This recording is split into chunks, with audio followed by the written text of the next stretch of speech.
जय Hind live times आप देख रहे हैं। मैं हूं आपके साथ नीतू गुप्ता। बीकानेर में राज्य स्तरीय किसान सम्मेलन और किसान उत्पादक संगठन के मेले का मुख्यमंत्री भजन लाल शर्मा ने शुभारंभ किया है। क्या कुछ वो कह रहे हैं, सुनते हैं। पशु पालन से लेकर के जितनी भी सारी योजना है किसान के इर्द गिर्द घूमती हैं, हमारी सरकार उनको लागू कर रही है। मैं देखता हूं, मैंने पशुपालन के क्षेत्र में मोबाइल जो बहन हैं किसान के पशु के इलाज के लिए, उनको मैंने इसलिए भेजा है क्योंकि किसान का जब पशु बीमार होता है, किसान के पास साधन ले जाने के लिए नहीं होता है। किसान किसी ना किसी के पास जाता है, उस साधन को 500, 1000, 1500 रुपए में करता है और वो नजदीकी अस्पताल में लेकर के जाता है।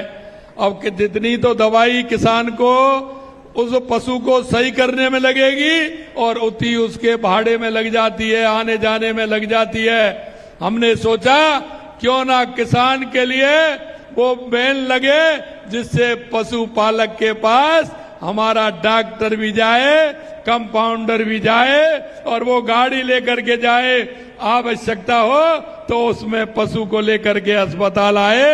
ये भी हमने व्यवस्था की है। लेकिन इसको कोई नहीं समझ सकता है कि किसान के पास साधन नहीं होता है तो उसे साधन करना पड़ता है।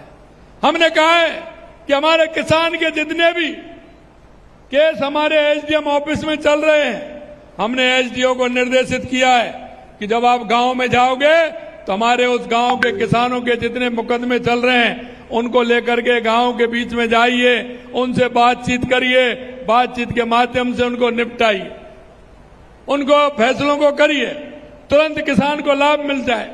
नहीं तो आप देखते हैं किसान गांव से चलता है, सुबह कुछ नाश्ता पानी कलो करके वहां से निकलता है, खा पी करके दिन भर पूरा भूखा रहता है, मां वकीलों के चक्कर लगाता है, ऑफिस में जाता है, फिर अब शाम को वापस आता है तो उसका भाड़ा भी इतना लग जाता है।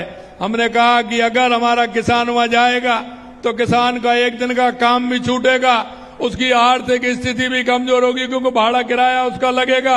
हमने कहा कि एसडीएम उस गांव में जाए, महीने में एक बार कैंप लगाए जिससे हमारे किसान को किसी भी तरह की परेशानी नहीं हो। किसान की क्या तकलीफें मैं उन्हें अच्छी तरह से समझता हूं और मैं इसीलिए कहना चाहता हूं मेरे भाई और बहनों, किसान जिस तरह से काम करता है और किसान को उसका लाभ मिलना चाहिए। हमने कहा है कि किसान रात को बिजली आती है, हमने हमारे पहले बजट में कहा था कि 2027 तक किसान को हम दिन में बिजली देंगे।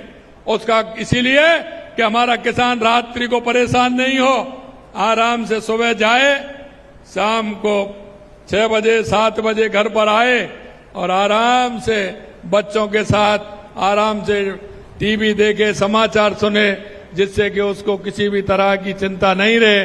और नहीं तो किसान शाम को इधर तो शाम होती है और उधर किसान खेत की ओर जाता है, जैसे उसको कितनी बड़ी परेशानी होती है।